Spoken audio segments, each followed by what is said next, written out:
It was 1975, and the Lebanese Civil War had begun. In 15 years of fighting between Muslims and Christians, over 100,000 people died in a war that nearly destroyed Lebanon. Jerry Rassamni vividly remembers when the war came to his mountain village of Shweifet. People were slaughtered because of their religion. There was so much hatred. I remember growing up practically in a bomb shelter. Bomb shelters and daily bombings were a fact of life. And the enemy was at the gate and he wanted me dead. As a Druze Muslim, Jerry's fear of the enemy turned to hatred. Christians were bombing us daily, and I really thought that they were the devil incarnate. I hated them with such passion, and if I hated the Christians, I hated the Jews 10 times more. Eventually, Jerry joined the militia and entered the fighting. I had to defend my land and my existence. I had to kill or be killed. Pretty soon, gunpowder became my outlet, my escape, my addiction. Sometimes manifested itself in an AK-47 assault rifle. Sometimes it was a hand grenade, a landmine. Whatever it was, it had gunpowder in it. In time, however, the atrocities of war led Jerry to question his Islamic beliefs. I saw the unrestrained evil that man is capable of. And when religion tells you that man is basically good, it is a lie of colossal dimensions. For I saw the true heart of man, and I was changed by the horrors of it. I remember seeing men lying on the streets in pools of their own blood, no better than dogs.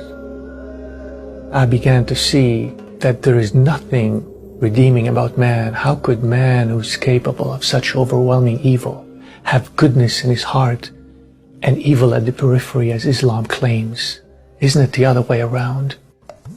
After 3 years of fighting, Jerry realized that the war was pointless, and so did his mother. She feared for her son's life and produced fake paperwork to get Jerry and his brother out of the country. Months later, Jerry started a new chapter in his life, in America. This is what I have dreamt about, all of my life, coming over to this country that represents freedom, represents liberty. I came from a country where I didn't have a lot of freedoms because of the war. Soon he met a young woman and fell in love, but she was a Christian.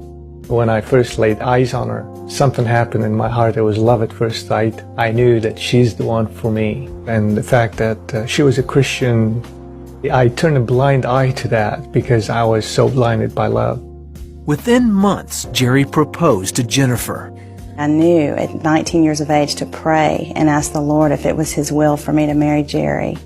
And after much prayer, I finally had a peace about it. But my conditions were that we would attend church as a family and that our future children would be raised Christian. Jerry agreed to the conditions, but vowed never to convert to Christianity. He said, I told you I would never convert. I was born Druze Muslim. I'm going to die Druze Muslim, and not anything you could say or do is going to change that. So I never said another word and just began to pray. As Jennifer prayed, Jerry studied the Bible. He wanted to disprove its claims. Instead, he began to see fundamental differences between Islam and Christianity. As I began to examine the scriptures, I came across some revolutionary teachings. In the 99 excellent names of Allah in Islam, not one is love, not one is Father. But I read about a God who loved mankind so much, even after they rebelled against Him, that He made a way that we could come before Him and call Him Abba. This was not the God of Islam. And so, during a Sunday morning church service in October of 1998, Jerry Rassamni stepped forward and accepted Jesus as his Lord and Savior. It was as though the scales had fallen from my eyes, as though I could see for the first time that God was guarding me and protecting my life all these years when I should have been 6 feet under. He was guarding me for such a time as this. Their lives have never been the same. After I accepted Christ, we truly became one, and we worshiped the Lord together. It's a wonderful blessing that Jerry came to know the Lord before we started our family.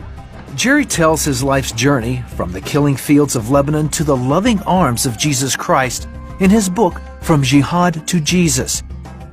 He knows that God has a plan to reach Muslims with the gospel. God says, in the last days, I will pour out my Spirit on all people. He said, your old men shall dream dreams, your young men shall see visions. And we are seeing the fulfillment of Joel 2:28 in the Muslim world all over, where people in Islam are seeing visions and dreams of Christ, and they're coming out of darkness into light. Jerry is truly grateful for his life's journey. I should have spent eternity in hell. That's where I belong.